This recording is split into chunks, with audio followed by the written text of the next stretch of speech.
Здравейте, хора! Изчакайте до края на видеото, защото ако го изгледате, ако се абонирате, ако напишете в коментарите, че искате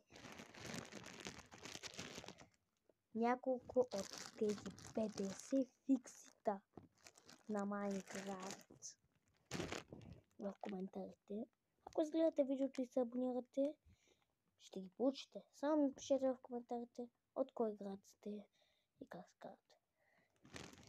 Сега първо по фикси.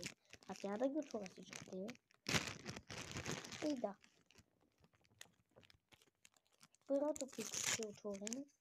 Както гледате, в момента го отварям. И вътре има бутилка.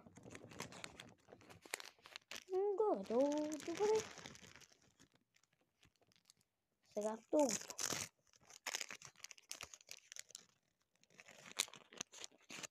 Диамант. Гледайте.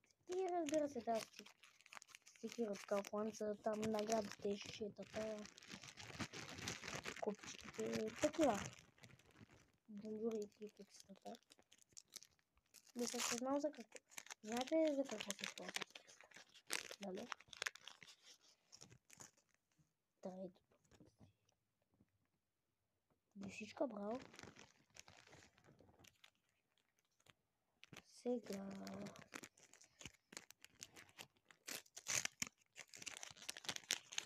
четвъртото е компас. Доста добре. И петото